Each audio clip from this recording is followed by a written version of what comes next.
తర్వాత ఇంకో విషయం ఉంది, ఇది అయిపోయిందా? ఇంకో విషయం ఏంటంటే మొన్న బుచ్చయ్య చౌదరి గారు మిమ్మల్ని అందరినీ పోలవరం తీసుకెళ్లారు. అది నేను నెట్లో చూశాను. ఆయన ఇంకా 2019కి అయిపోతుందని అంటున్నాడు. మరి మీలో అడిగారో అడగలేదో మరి నాకు తెలియదు, కానీ ఎవరో అడుగుతున్నట్టుగా వినిపించింది. మీ మీద కెమెరా పెట్టరు కదా. డ్యామ్ అవ్వకుండా నీళ్ళు వచ్చేది ఏమన్నా ఉందా? ఎందుకు అడగలేదో నాకు అర్థం కాలేదు. నేను బోల్డ్ సార్లు అడిగాను మిమ్మల్ని.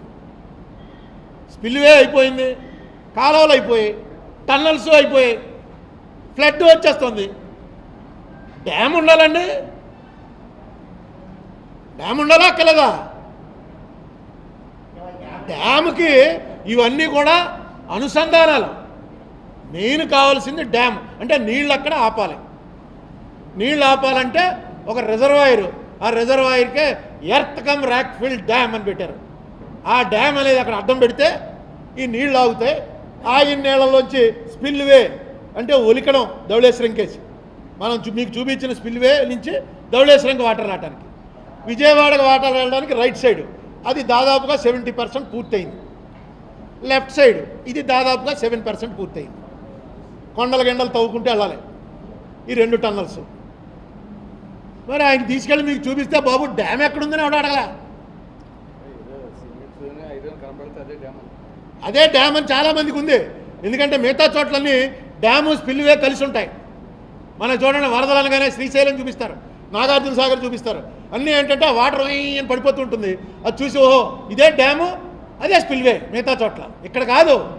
ఇక్కడ తేడా వచ్చి అక్కడ కింద ఉన్నటువంటి ఎత్త విషయం తేడా వచ్చి స్పిల్వే పక్కన కడుతున్నారు, డ్యామ్ గోదావరి మీద కడుతున్నారు. అంటే అది బాగా వర్షాలు పడి డ్యామ్ కనపట్టలేదు కదా, అందుకని కనపట్టలేదు అనుకుంటున్నట్ట. పోనీ అదేనా చెప్పానండి. డ్యామ్ ఇది కనబడే డ్యామ్ కదయా, ఇది దేవతా వస్త్రాల టైపు డ్యామ్ ఇది.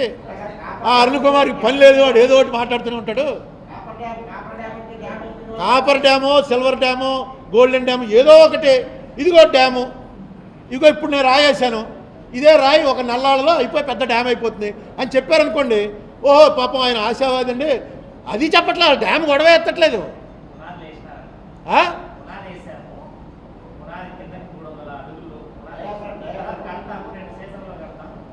అదే డ్యామ్ అసలు కట్టలేదు.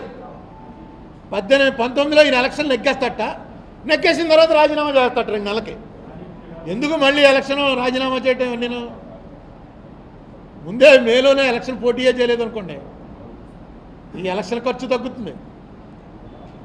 2019లో అవుతుందంటే ఎవడన్నా అసలు అది చెప్పేవాడికే నవ్వు వచ్చేస్తుంది. ఆ ఇంజనీర్ ఫేస్ మీరు సీరియస్గా చూశారనుకోండి, ఆ బెత్తం పెట్టి చూపిస్తూ ఉంటాడు, బెత్తంతో కొట్టుకుంటాడు. ఏమో 19లో నువ్వు పూర్తి చేయకపోతే నువ్వు ఏ శిక్షకు రెడీ అవుతావు అంటే. అది కాకుండా మొన్న బుచ్చయ్య చౌదరి గారు, ఆయనకి నాకు మంచి ఫ్రెండ్షిప్ ఉందిలేండి. ఆయన ఇది కాదు, నేను ఇండస్ట్రీస్ గురించి అడిగాను కదా. ఆయన బొగ్గన రాజేంద్రనాథ్ అనేటువంటి ఎమ్మెల్యే క్వశ్చన్ పెట్టాడు, ఈయన పిఎస్సి చైర్మన్ కూడా. ఏమని పెట్టాడు? 2014 నుంచి 2018 నాటికి ఈ రాష్ట్రంలో ఎన్ని ఇండస్ట్రీలు వచ్చాయి, ఆ ఇండస్ట్రీల వివరాలు చెప్పండి అని ఒక క్వశ్చన్ పెట్టాడు. ఈ క్వశ్చన్ పెట్టిన సంగతి కూడా నాకు తెలియదు. బుచ్చయ్య చౌదరి గారు మీడియాలో చూసుంటాడు, ఎందుకంటే నాది పేపర్లో ఎక్కడ రాలా. నేను ఇండస్ట్రీస్ గురించి అడిగాను, మన లోకల్ మీడియా లేకపోతే టీవీ ఛానల్స్లో చూసుంటాడు ఆయన. ఈ రిప్లై అల్లుబాబీకి పంపించి, ఇది అరుణ్ కుమార్కి ఇమ్మనమని చెప్పారండి బుచ్చయ్య చౌదరి గారు అని బాబీకి పంపించాడు.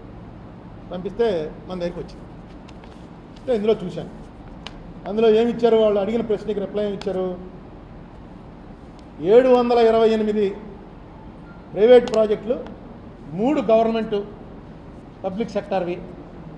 ఇవన్నీ ఏంటంటే పెద్దవి, 100 కోట్లు 1000 కోట్ల మీద ఉన్నటువంటి యూనిట్లు ఇవి వచ్చాయి. 30,349 మైక్రో మీడియం స్మాల్ స్కేల్ యూనిట్లు ఎన్ని? 30,349 వచ్చాయి. 3,30,316 మందికి ఉద్యోగాలు వచ్చాయి. 14,292 కోట్ల రూపాయల ఇన్వెస్ట్మెంట్ వచ్చింది. ఇదిగో ఇది ఇండస్ట్రీలు అని పెట్టి మొత్తం ఇచ్చారండి. 30,349 micro small medium scale industries. Employment 3,30,316 మందికి అని ఇచ్చారు.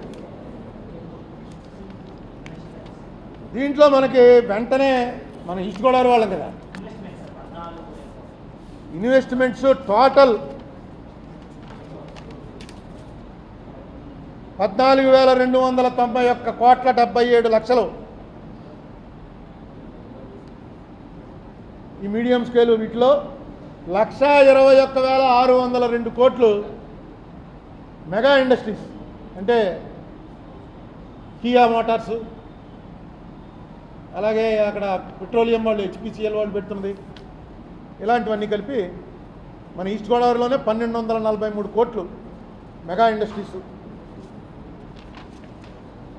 సరే, మన అంత మెగా ఇండస్ట్రీస్ లెవెల్ మనకు లేదు కదా, మన లెవెల్లో మనం చూసాం.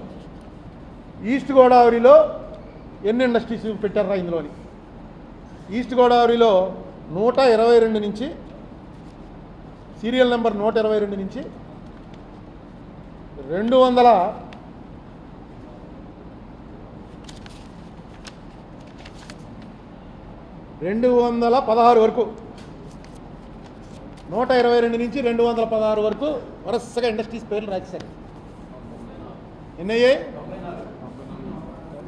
122, 200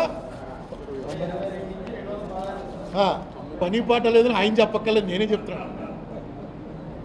నేను రిటైర్ హ్యాపీగా, నాకు మీలాంటి వాళ్ళు ఇవన్నీ సబ్జెక్ట్ ఏమి, నేను పెద్ద లైబ్రరీలో కూర్చుని అనేక బుక్కులు చదవటం ఏం కాదు. ఎవరైతే మీ పక్కన ఉంటారో వాళ్ళే పంపుతూ ఉంటారు నాకు. వాళ్ళకి నమ్మకం ఏంటంటే నేను చస్తే వాళ్ళ పేరు బయట పెట్టనని. ఆ సీక్రెట్ క్లాస్ ఎంప్లాయిడ్. నేను ఇప్పటివరకు ఎవరు పలానా ఆఫీసర్ ఇచ్చాడని కానీ, పలానా మినిస్టర్ ఇచ్చాడని కానీ, ఇప్పుడు గోరంట్ల బుచ్చే చౌదరిది కూడా బాబీకి పంపించాడు కాబట్టి నేను చెప్పాను. బుచ్చే చౌదరి నాకు స్వయంగా ఇచ్చుంటే నేను చెప్పను, నాకు వచ్చింది అందులో. అల్లు బాబీకి ఆయన ఎందుకు పంపాడంటే, ఇదిగో మేము పంపుతున్నాం తెలియాలి, ఇది అరుణ్ కుమార్ మొన్న ఛార్జ్ చేశాడు, దానికి సమాధానం ఇదిగో నేను పంపుతున్నాను అని చెప్పి బాబీకి పంపించాడు. బాబీ ఇదిగోనంటే బుచ్చే చౌదరి గారు ప్యాకెట్, బాబీ ప్యాకెట్ కూడా ఇప్పలా, అది దీంట్లో పెట్టి ఎన్వలప్లో పెట్టి పంపించాడు. తీరా చూస్తే ఇది నాకు అప్పటికే బొక్కల రాజేంద్రనాథ్ మెయిల్ వచ్చేసింది.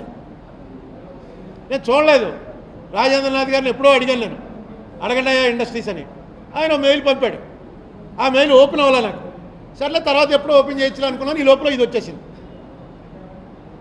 ఇప్పుడు ఇన్ఫర్మేషన్ కామెంట్ చేయండి. ఎప్పటికప్పుడు మా వీడియోస్ చూడాలంటే సబ్స్క్రైబ్ చేసుకోండి.